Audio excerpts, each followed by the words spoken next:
पद्मिनी एकादशी व्रत कथा। पुरुषोत्तम मास की कमला एकादशी कथा। इस कथा को सुनने और पढ़ने मात्र से मनुष्य पाप मुक्त हो जाता है। तो आइए आज हम इस व्रत के बारे में जानते हैं और इस व्रत को सुनकर अपने कई तरह के पापों से मुक्ति पाए। जब पुरुषोत्तम मास की कमला एकादशी आती है तो लोग इसे विशेष मानते हैं। इस दिन व्रती व्यक्ति कई पापों से मुक्त हो जाता है और भगवान विष्णु की आज्ञा पाने का सौभाग्य प्राप्त करता है। इस व्रत के विधि विधान से व्रती की भक्ति और श्रद्धा बढ़ती है और उसके अच्छे कर्मों के फलस्वरूप उसे धन, समृद्धि, शांति और सुख शांति की प्राप्ति होती है। यह एक पवित्र व्रत है जो व्रती को अपने अधर्मिकता से मुक्त करता है और उसे धार्मिकता के मार्ग पर चलने के लिए प्रेरित करता है। इस व्रत के माध्यम से व्रती अपने जीवन में धर्म, सत्य, न्याय, दया और सदाचार के गुणों को अपना सकता है और इसके फलस्वरूप वह जीवन में सफलता और खुशियां प्राप्त करता है। तो आइए आज हम इस व्रत के बारे में जानते हैं और इस व्रत को सुनकर अपने कई तरह के पापों से मुक्ति पाए। पद्मिनी एकादशी व्रत कथा। अधिक मास में आने वाली एकादशी को पद्मिनी एकादशी के नाम से जाना जाता है। ये 3 साल में एक बार आती है। मान्यता है कि इसका व्रत रखने से व्यक्ति को कई तरह के पापों से मुक्ति मिल जाती है। इस दिन व्रत रखने के साथ साथ कथा का पाठ भी जरूर करना चाहिए। तो भक्तजन आइए पद्मिनी एकादशी व्रत कथा को सुनते हैं और इस व्रत को सुनकर अपने कई तरह के पापों से मुक्ति पाए। यहाँ सुने पद्मिनी एकादशी की कथा। पद्मिनी एकादशी व्रत कथा। युधिष्ठिर ने पूछा, भगवान, अब मैं श्री विष्णु के उत्तम व्रत जो सब पापों को हर लेने वाला तथा व्रती मनुष्यों को मनोवांछित फल देने वाला हो, श्रवण करना चाहता हूँ। जनार्दन, पुरुषोत्तम मास की एकादशी को कथा कहिए, उसका क्या फल है और उसमें किस देवता का पूजन किया जाता है? प्रभु, किस दान का क्या पुण्य है? मनुष्यों को क्या करना चाहिए? उस समय कैसे स्नान किया जाता है? किस मंत्र का जप होता है? कैसी पूजन विधि बताई गई है? पुरुषोत्तम मास में किस अन्न का भोजन उत्तम है? भगवान श्री कृष्ण बोले, राजेंद्र, अधिक मास आने पर जो एकादशी होती है वह कमला नाम से प्रसिद्ध है। वो तिथियों में उत्तम तिथि है। उसके व्रत के प्रभाव से लक्ष्मी अनुकूल होती है। उस दिन ब्रह्म मुहूर्त में उठकर भगवान पुरुषोत्तम का स्मरण करे और विधि पूर्वक स्नान करके व्रती पुरुष व्रत नियम ग्रहण करे।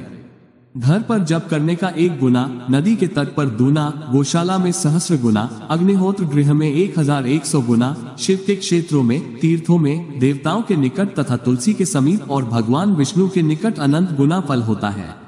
अवंतीपुर में शिव शर्मा नामक एक श्रेष्ठ ब्राह्मण रहते थे। उनके 5 पुत्र थे। इनमें जो सबसे छोटा था वह जय शर्मा पापाचारी हो गया। इसलिए पिता और स्वजनों ने उसे त्याग दिया। अपने बुरे कर्मों के कारण निर्वासित होकर वो बहुत दूर वन में चला गया। दैवयोग से एक दिन वो तीर्थराज प्रयाग जा पहुंचा। भूख से दुर्बल शरीर और दीन मुख लिए उसने त्रिवेणी में स्नान किया। फिर भूख से पीड़ित होकर वो वहां मुनियों के आश्रम खोजने लगा। इतने में उसे वहां हरिमित्र मुनि का उत्तम आश्रम दिखाई दिया। पुरुषोत्तम मास में वहां बहुत से मनुष्य एकत्रित हुए थे। आश्रम पर पापनाशक कथा कहने वाले ब्राह्मणों के मुख से उसने श्रद्धा पूर्वक कमला एकादशी की महिमा सुनी, जो परम पुण्यमयी तथा भोग और मोक्ष प्रदान करने वाली है। जय शर्मा ने विधि पूर्वक कमला एकादशी की कथा सुनकर उन सबके साथ मुनि के आश्रम पर ही व्रत किया।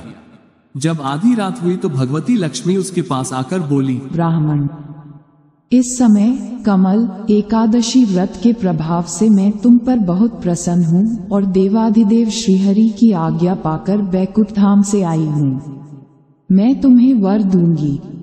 ब्राह्मण बोला, माता लक्ष्मी, यदि आप मुझ पर प्रसन्न हैं तो वो व्रत बताइए जिसकी कथा वार्ता में साधु ब्राह्मण सदा संलग्न रहते हैं। लक्ष्मी ने कहा, ब्राह्मण, एकादशी व्रत का महात्म्य श्रोताओं के सुनने योग्य सर्वोत्तम विषय है। ये पवित्र वस्तुओं में सबसे उत्तम है। इससे दुख का नाश तथा पुण्य की प्राप्ति होती है। अतः इसका यलपूर्वक श्रवण करना चाहिए। उत्तम पुरुष श्रद्धा से युक्त हो 1 या आधे श्लोक का पाठ करने से भी करोड़ों महापातकों से तत्काल मुक्त हो जाता है। जैसे मासों में पुरुषोत्तम मास, पक्षियों में गरुड़ तथा नदियों में गंगा जी श्रेष्ठ है, उसी प्रकार तिथियों में एकादशी तिथि उत्तम है। समस्त देवता आज भी एकादशी व्रत के ही लोभ से भारतवर्ष में जन्म लेने की इच्छा रखते हैं। देवगण सदा ही रोग शोक से रहित भगवान नारायण का पूजन करते हैं।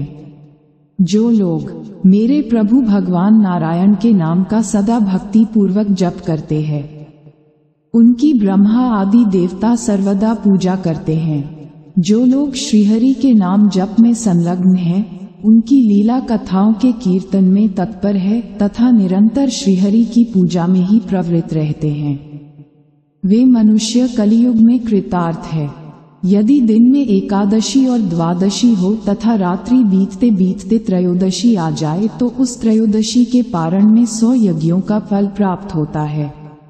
व्रत करने वाले को चक्र सुदर्शन धारी देवाधिदेव श्री विष्णु के समक्ष एकादश्या निराहार स्थित्वाहम परेहनी भोक्ष्यामि पुंडरीकाक्ष शरण में भवच्युत मित्रांकित मंत्र का उच्चारण करके भक्तिभाव से भगवान का ध्यान करना चाहिए।